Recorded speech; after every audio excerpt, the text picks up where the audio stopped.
About 5 months ago, I worn out my shoes and it was time to start looking for a new pair. And two major companies that make barefoot shoes, Xero and Vivobarefoot. And I was wondering which one's better, like quality-wise, comfort, and all the barefoot stuff.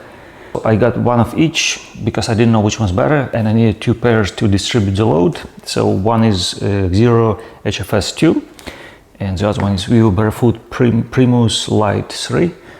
And they're both roughly 5 months. I've been wearing them mostly for walking, everyday errands and stuff. I don't run in barefoot shoes, not that I run anyways that much.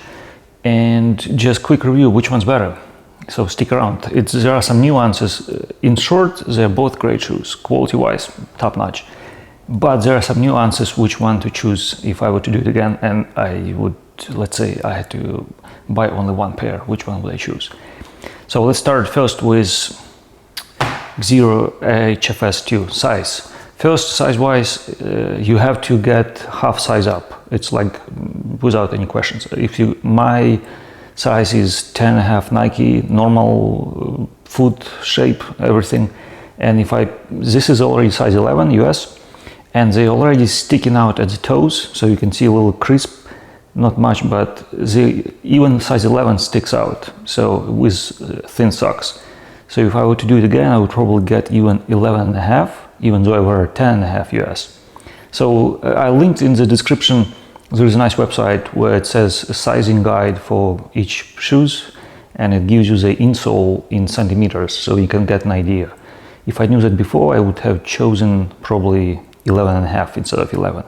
But anyways, it's not too bad. After 5 months, there is no like obvious damage. It's just a little, like you can't even really tell there's anything going on. Bottom, like how they wear out after 5 months, and I use them like daily basis. I would say pretty sturdy, like there are absolutely no issues. And like if I wore them, they would look like brand new shoes. The same for the upper, like all the mesh, all the fabrics, everything looks like brand new. I'm very surprised with the quality, like very nicely done. In terms of barefoot, like they're not super flexible. I mean, like compared to Vivobarefoot, these are like you can just roll them. Versus these ones, yeah, they have some like typical sneaker feeling, you know. I would say if you never walked barefoot and you decided to go barefoot and you put this on, you can kind of fake it through. Meaning you would be walking in these shoes thinking you're walking in barefoot, but in reality you would be just hitting heel strides all day long and without even knowing you're doing something wrong, because it wouldn't be too much feedback because there's enough cushioning, just enough to kind of support anywhere you walk.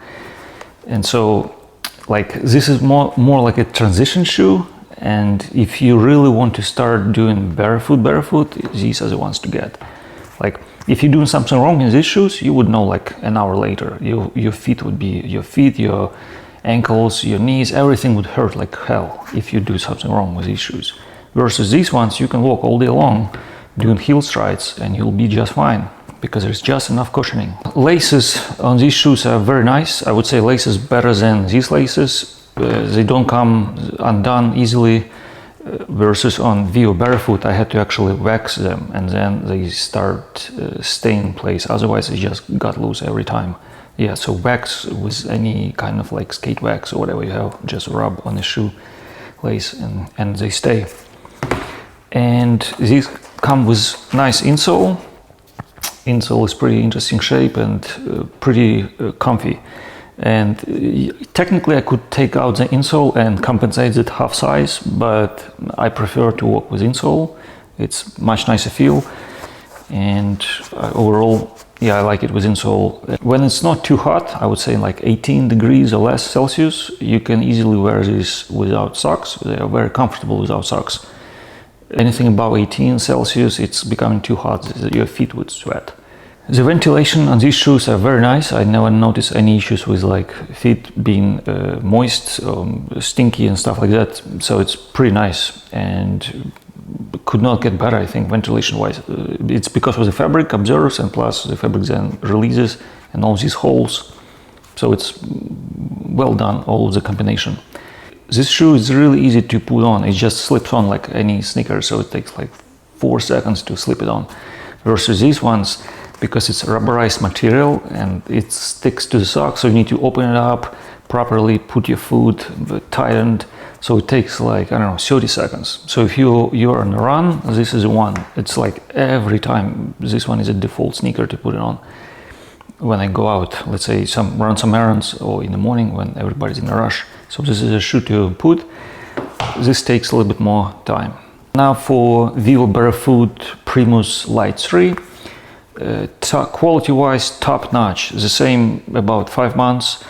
I don't see any tear wear. It's like really nicely. If I wash them, they would be like brand new shoe. The only thing that starts is a little bit creasing on the edge, but nothing crazy. I don't even know if there is any kind of like damage yet, but I can see there is something going on, start going on after 5 months. But nothing alarming. The same for this shoe.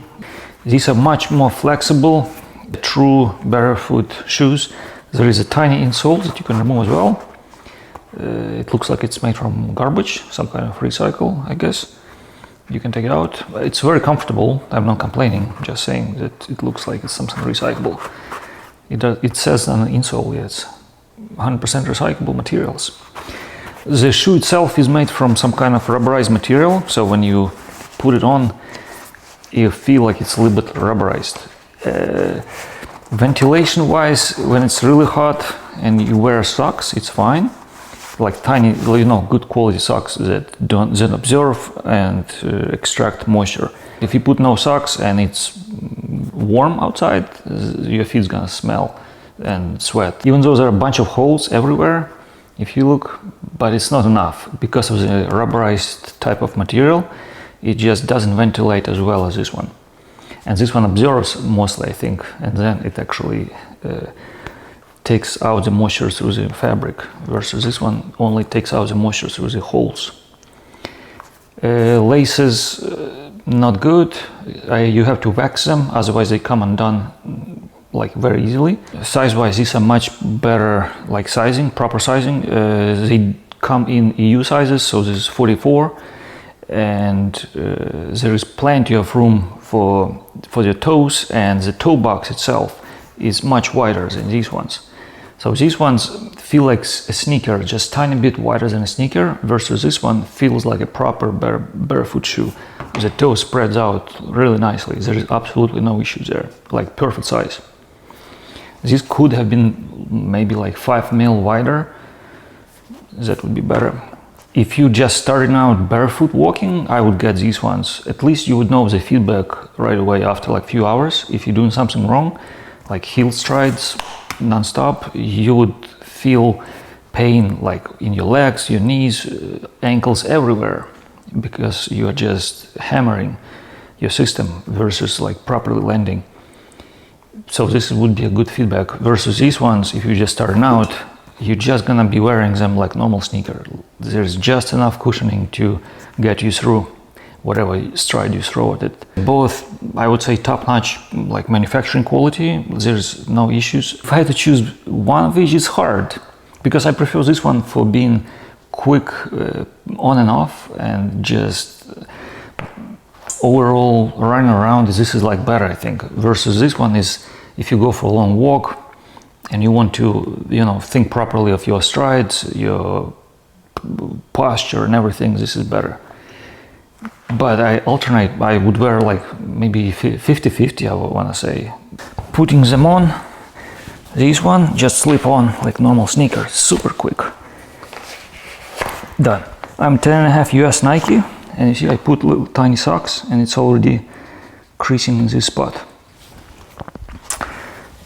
But again, nothing alarming. So these ones, this is how these work. Versus this one, you actually have to, put some time and thought into properly putting them on due to rubberized material, tie them up. The same for this one, so much longer. But they are proper Barefoot shoes. Feel. So as you see, this one's some creases on the side, but after 5 months I see just tiny bit, nothing alarming yet. I don't know if it's gonna hold on. Utilize your full foot in motion.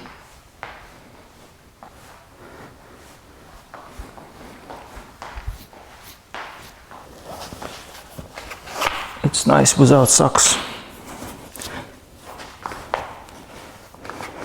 And size-wise, yeah, without socks almost, but still, you see this little bit of creasing going on there. Very comfy without socks. I can walk like whole day if it's not too hot. Very comfortable. You can put them on. I mean, like, it's still super comfortable, but again, it's when it's warm, it's gonna be a problem. I don't think there's enough ventilation. Pretty comfy too, and you like feel really low to the ground. It's as barefoot as you can get, I think. To sum up which one to get, I'd say first figure out the size. You look at I'll attach the insole in centimeters from the website I found. It's pretty accurate, spot on. So it's like, and measure your foot and pick the correct size. So first figure out the size and then figure out the activity. Do you need something to quickly put it on and off with a little bit more traction and less sweaty option, I would say, for warmer climate? This one probably. And if you want proper barefoot shoe with wider toe box and like feel the ground, this is the one to get. And quality wise, yeah, you won't regret if you get either one. Like, I enjoy both of them. For me, hard to tell which one I prefer actually. It's like more or less 50-50. I try to alternate, yeah, 50-50. So that's my take on the Xero HFS II and Vivobarefoot Primus Lite III. And price-wise, these were a little bit more expensive, but nothing like crazy expensive. So it's up to you to decide. You have enough info now. Good luck.